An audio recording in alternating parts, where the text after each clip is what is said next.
She's not home yet. That's why she's not online. Angela? You said Angela's not home yet? Cat. Oh, Kat, okay. Oh, okay. Well, tell her to call in when she gets home. Yep. Right. Here we go. There's Jesse. And, all right. So what I'd like to do is go over what we did last time. I mean, the homework that was due. And go through any questions that you might have. And try to understand the results a little bit. So here's the Taylor sheet. And the first one is what I did in class. And if you have any questions, then you let me know. Now, I think that the big issue, well, we'll get there. So this is the first one. I think a lot of people had trouble with the shifting of the function. Whoops. This is the same. Oh, here we are. Okay.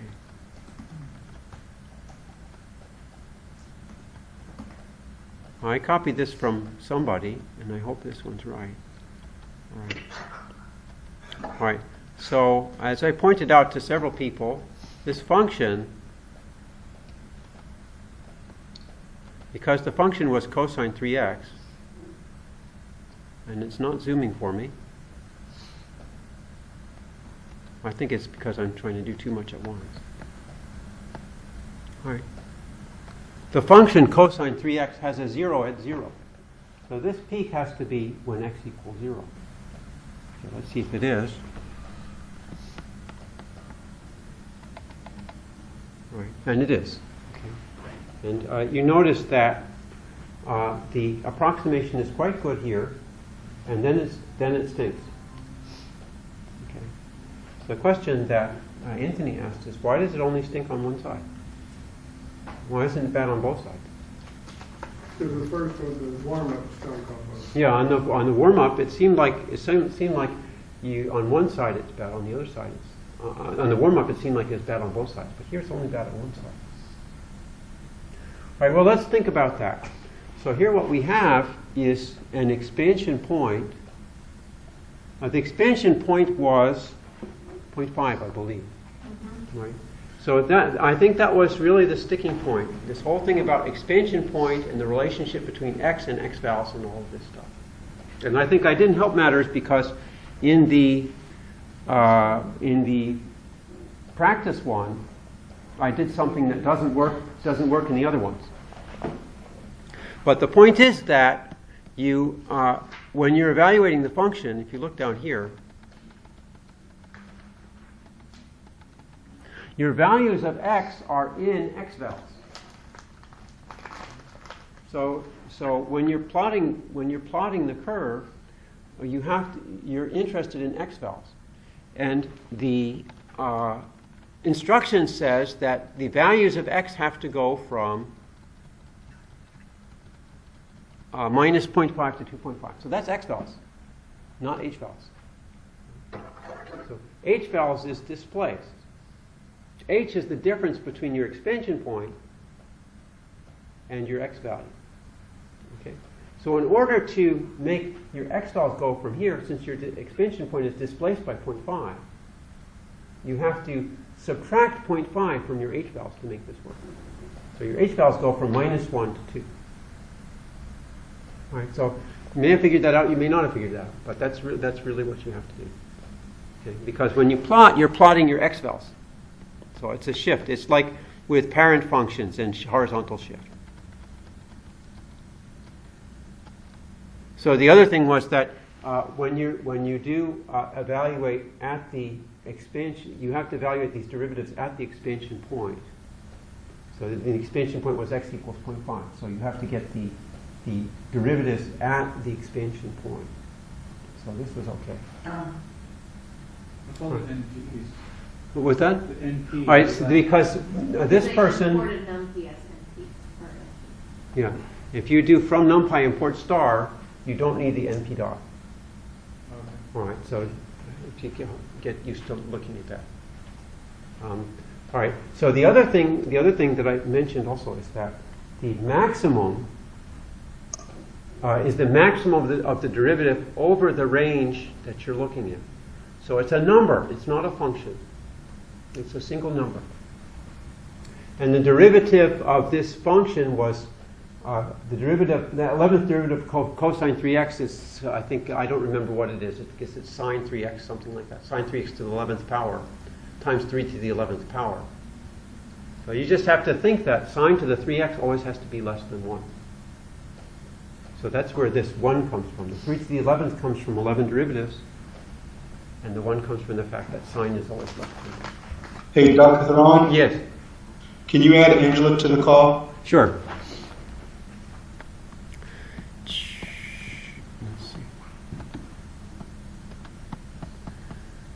Here.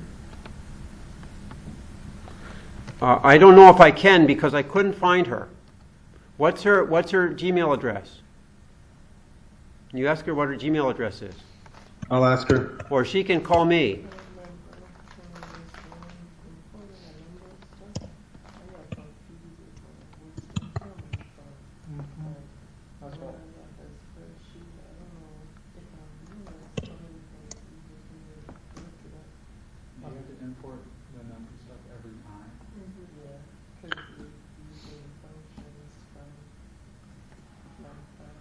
Well, if you import NumPy ones in one cell in a Jupyter notebook, and you run that cell, you don't need to import again. So what's her address? Angela.gay 2014 I don't think I have it. I'll try it.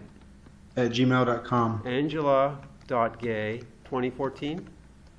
Are you? Oh, sorry, you're not even looking at my screen. I never shared my screen. You should tell me. You should tell me. I always forget to do that. Okay. All right, here. All right, you should now be able to see my screen in a moment. You gotta come back and rerun the whole Do you see my screen now? But if you want to just run Something says you are sharing stop, so I'm guessing that's your screen. Yeah, that's me. Yes, that's me. Okay. I'm going to get rid of this because this is useless. Do you want me to try to add Angela? Yeah, please. Yeah, Because I don't start your see. session, you do run a session. All right. All right. All right. Now, see, this person did this very nicely. It says, since x plus h is in this interval and x is 0.5, then h is in this. So it's an algebra problem. All right. So we didn't answer the question: why is the error big on one side and not on the other? Because the coefficient from the last derivative get big. Well, but the coefficients get big everywhere. So why is the error big here but not on the other side? What's the expansion point? Yeah, what's the expansion point? 0.5. So the expansion point is here. All right, now, so if you go from here down to here, it's short. If I go from here up to here, it's about the same. Problem is, the farther from the expansion point, the worse the error. It's not that the error is big on one side than the other. If I had continued this down to minus 1.5, you get to see the same thing. So that's the issue. If you look at the formula for the error, which I think is in this spreadsheet, I believe it's here. Right up at the top. Or before the first problem. Yeah. All right. So the error depends on h. And it's a large power of h. In this case, it's h to the 11th power. Okay. So when h gets bigger than 1, you start seeing some radical increase, right? If you have 2 to the 11th power, that's pretty big. Okay, and in fact, at that upper limit, that's what you have. This becomes 2 to the 11th. Now, of course, you have 11 factorial down here, so that kind of partially damps it down, but it's still pretty big. Because, in fact, this derivative also is quite large, right? Because the derivative was 3 to the 11th. So if you put 2 to the 11th together with a 3 to the 11th, then that's swamping the n plus 1 factorial. Okay. So you've got big over big, and it's they have to fight it out. But the upshot is, the bigger the h is, the worse the error is. All right. So that's one thing. All right. So I think that we have a pretty good handle on this. Let's look at the next one and see if we can understand what's going on there. Now, it's nice that we did Taylor series together with derivative, because we'll get some good insight from that. Were you able to add her, Adam? Yes. Okay. Keep on. All right. So is she on? Yes. Okay. All right. Good. All right. Welcome. All right. Now here you have the same issue. You've had pretty much the same issues. Your expansion point, I believe, was 1. I don't remember. One, yes. Expansion point is 1. So if you go down, so this is down 0.5, this is up 0.5, it's still pretty good. So it starts peeling off when your error becomes close to 1. And that's reflected in the theoretical. Now in this case, the theoretical, I wonder if this is right. I mean, this looks pretty, that theoretical error is through the roof. I would have to check that. I'm not sure that that's right. Let's take a look and make sure this is right. Basically what I got. Did you got the same thing? All right. Well, the question is, what was your max derivative? Is the question. What did you use for the max derivative? Oh, there was a question to that. Okay. So let's see well, let's try to figure out what the max derivative would be. Our function is logarithm. And we're going to the what? So here, let's all right, let's do this in a notebook. I think we have a notebook for this course. I think it's here. Numerical analysis, here we are. So let's go ahead, so this would be on another page. And then this is going to be Taylor series. Our remainder for L n of x. Okay. All right, so our formula is up here at the top. It's this here, so I'm going to grab that. Actually, I think I can just copy it. Let's see if it works. Well, maybe it doesn't work. So I'll just, just forget it. I'll just do a screenshot.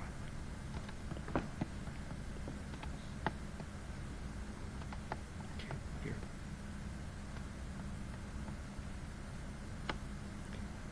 All right, so that's my function. And then the problem was, for a logarithm, I don't remember how many terms. Was it 6 terms? Okay, 6th order Taylor series. Okay.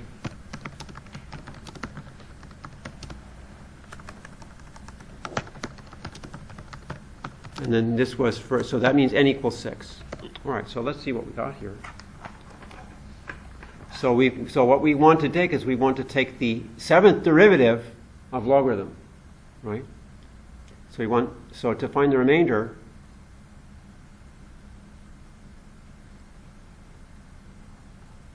we need to find the logarithm of x to the 7th derivative. All right, so I'm not sure how you do this. The first derivative, of course, is 1 over x. Then the next one is going to be, what, minus 1 over x squared? Next one is going to be 2x cubed. Then it's going to be 6 over x to the 4th. X to the 4th, sorry.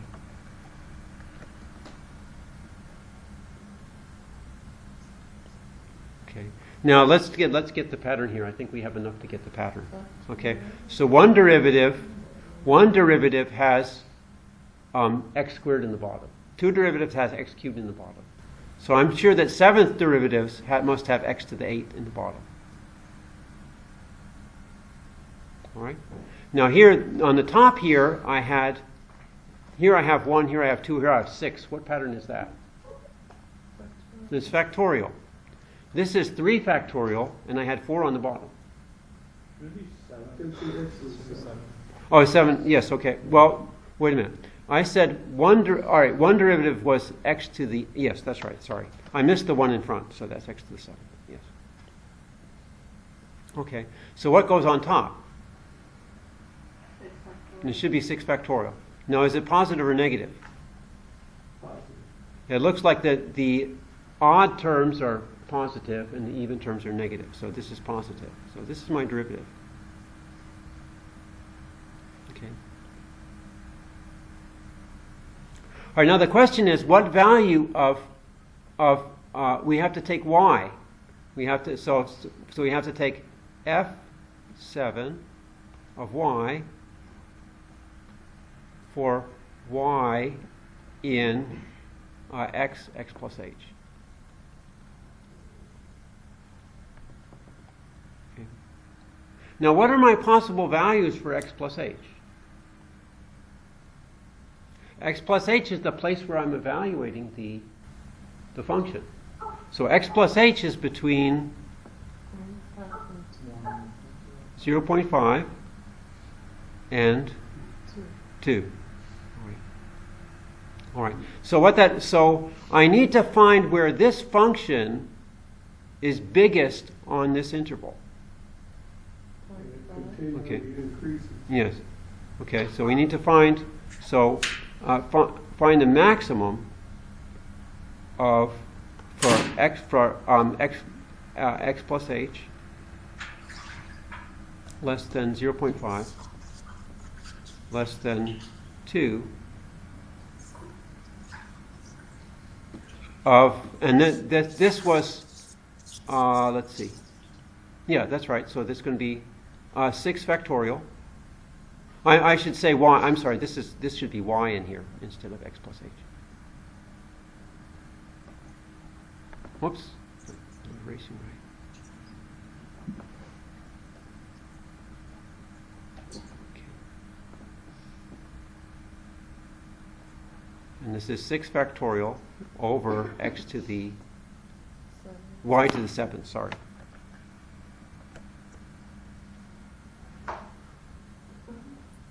Okay, so where's the maximum going to be achieved? Yeah, when y is 0.5. So this is going to be equal to 6 factorial over 0.5 to the 7th power. 0.5 is 1/2, so that's going to be 2 to the 7th times 6 factorial.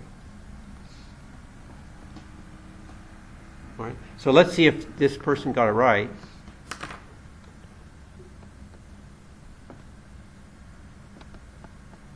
So that should be the value of max d.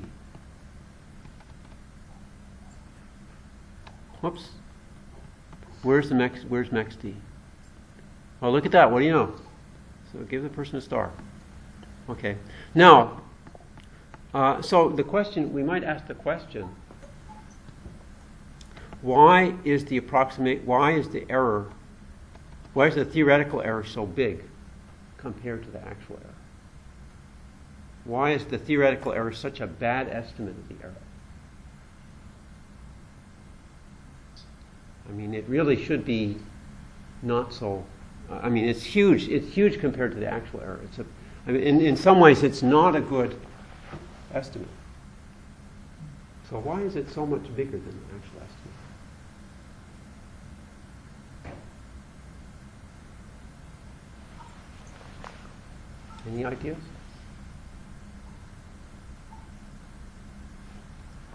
Well, let's look at this expression again.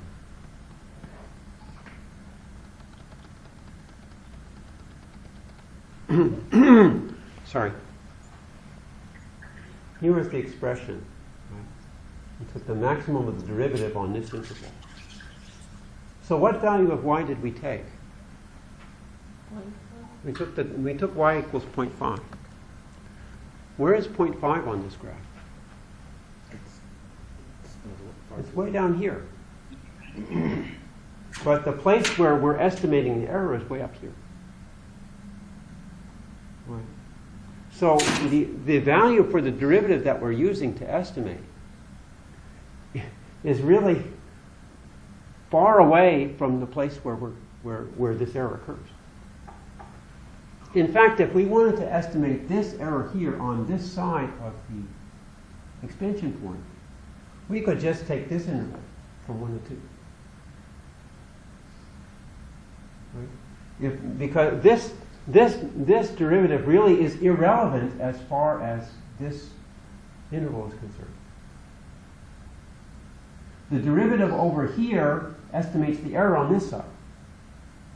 So you can see here the error estimate over here is not bad.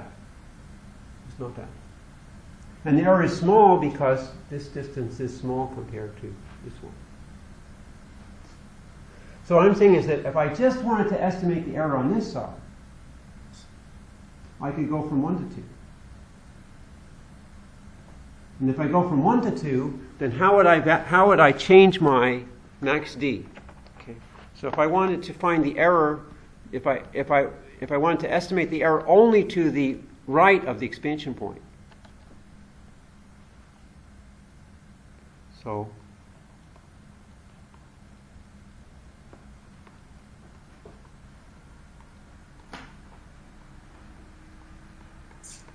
to the right of the expansion point.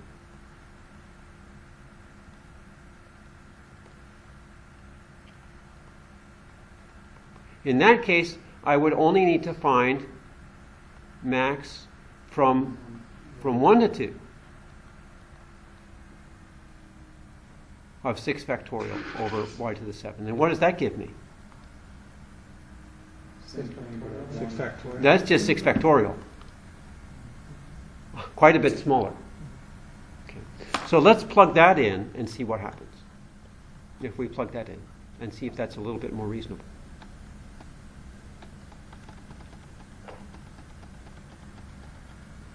Where is it?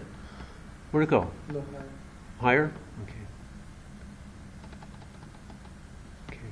So I can just do this. Okay. And then run it.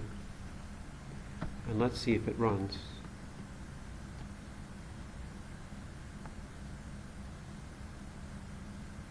What happened? is it processing? Yes, it's processing, yes. Okay. Because the black dot is. Here we go. Here we go. All right. So you can see it's quite a bit better. No. All right. But then you can see the error on this side is not right. Because in fact the actual error is bigger than the theoretical. So if you really wanted to do a very good estimate, you do a separate estimate on the right and on the left. And then you have to plot it in 2 pieces. But that would be possible. All right. So just to help you understand what's going on here. All right, now let's look at the last one. So with the remainder again, I guess my eyes just saw X there instead of Y. But we have Y there. Well, the error formula is y. Right, Because- right. That's yeah. what I mean. But I'm saying my eyes saw X, so I ended up with. I lost it. Max D. 0.5 to the -7th, which is the same thing. Well, but I mean, you did the correct thing. I mean, you found the maximum on the entire interval that we're looking at. All I'm saying is that you can do better because Right. you could estimate separately the interval to the right and the interval to the left, and you get much better estimates on both sides. No, I think that the last one, I don't think that there's anything particular that is special about this. Let me just see the picture. It's just, I mean, it's very, very accurate, but I don't see any, there's really nothing new here that we haven't seen in the previous examples. So I don't know. If you don't have any questions about that, then we can move on to. So I'm kind of trying to tie this into what, in the, what we were doing in the exercises, all the quizzes we did. Yes. All that. You can only expand where you really know the values, right? Yes. Okay. So we have the advantage of knowing what the true function is with these exercises. Well, if you didn't know, you could Right. still do numerical. You could do a numerical approximation of the derivative.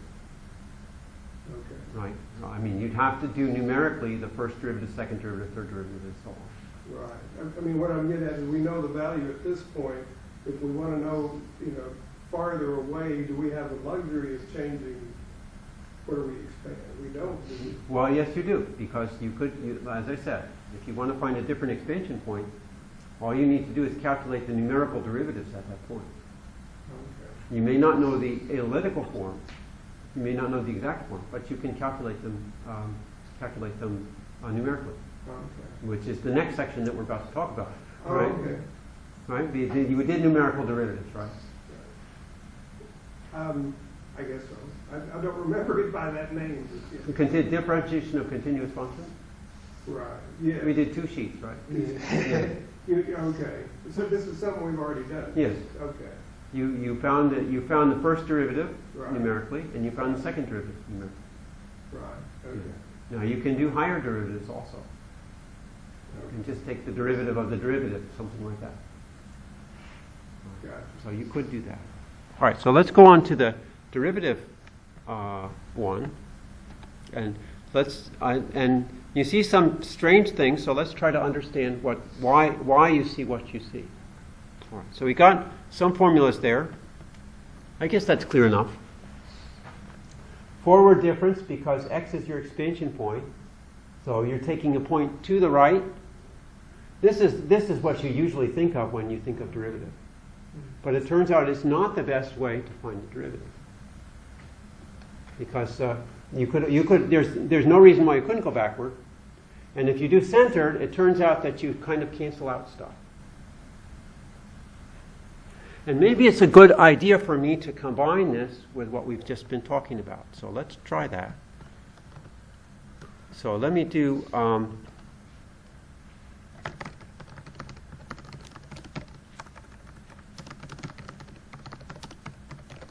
Okay, and let's get those formulas out there. I'll insert screen clipping, and that's here. Okay. And there they are. Right now, what I want to do is combine this with the Taylor approximation that we've just been talking about. Okay? All right, because we have a formula for f of x plus delta x. So from Taylor series, where is it? Hello? Oh, there you are. So from Taylor series,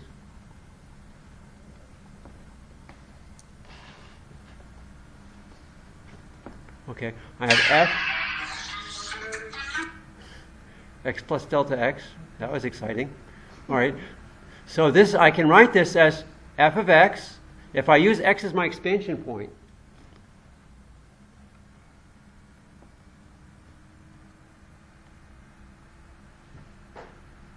okay, f of x, and then what's the next term?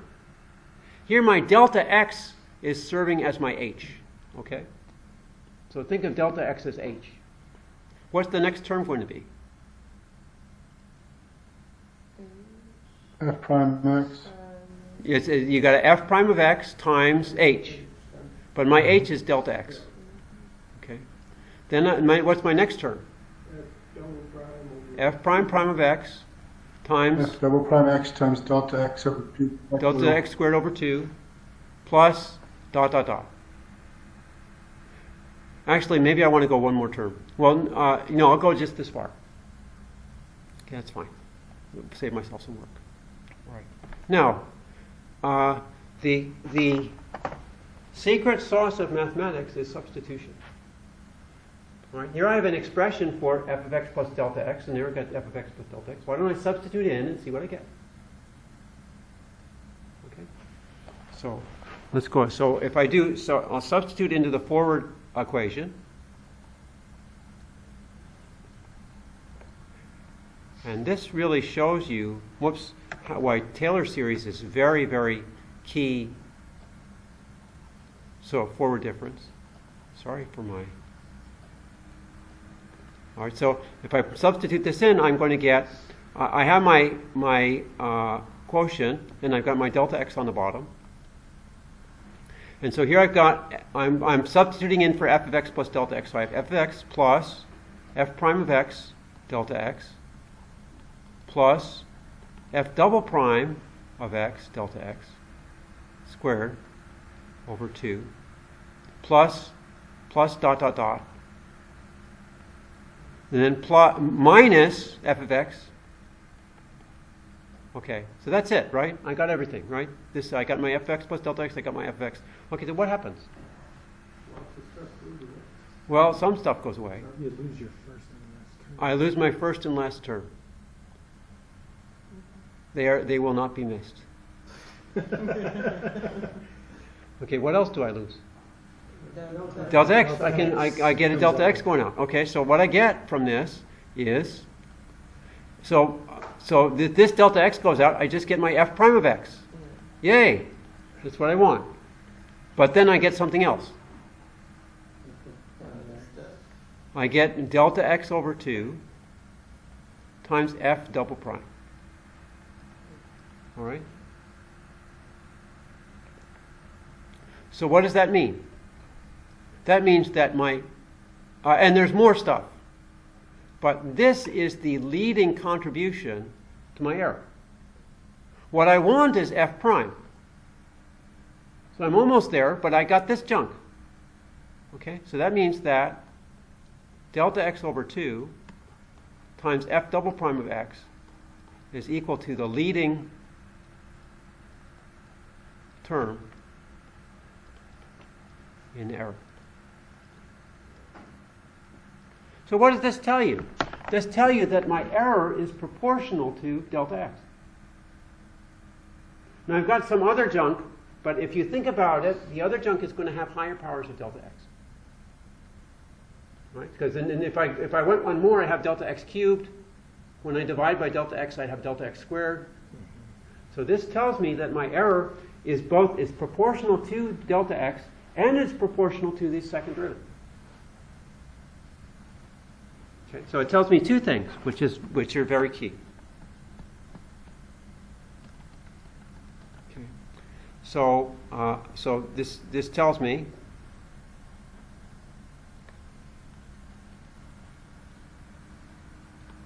that the first tells me that the error of the forward approximation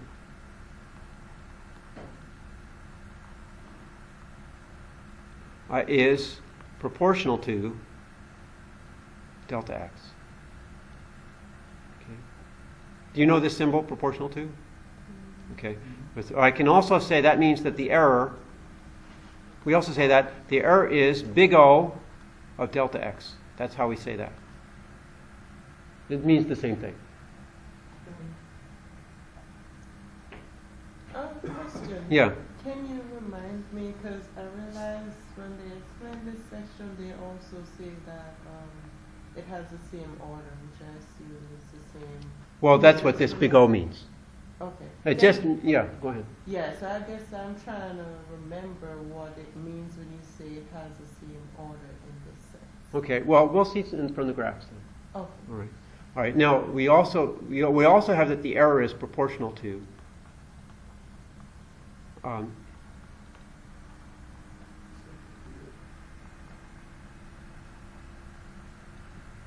f double prime of x.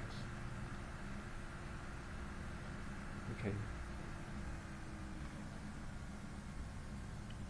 All right. Now remember, this is for the forward approximation.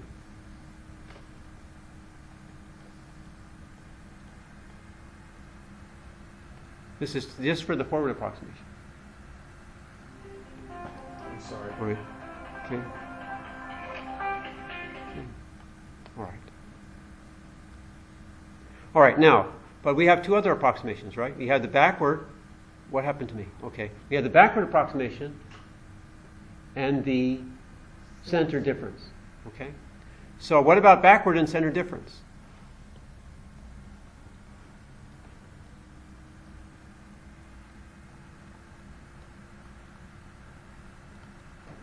Well, that's exercise. You will see that on Canvas. Okay? All right. Now I'll give you the result for the center difference.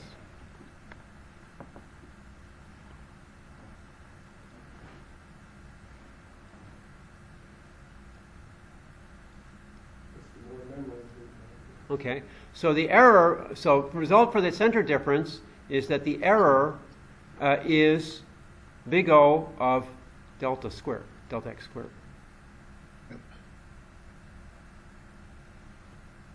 And the error is proportional to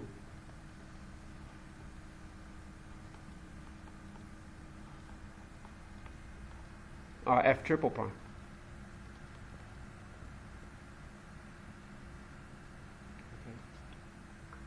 So right away you can see that there's a difference, right? And this is for backward. Well, you'll see what it is for backward, but now I want to relate this to the graphs that you saw. All right, so we have some theory now to understand what you saw in your graph.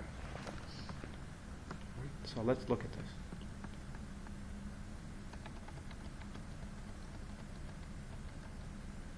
All right, so remember that you did for all of these values of delta x, and we did a log-log plot of the errors.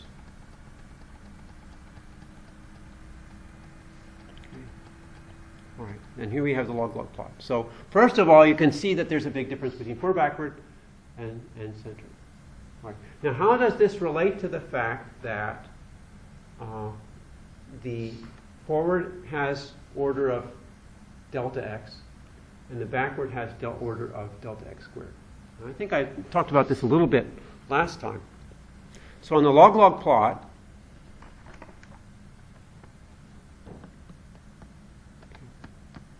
so here let me just say that you have, so we'll say implications of the forward difference error, which we said the error is equal to big O, big O of, hello?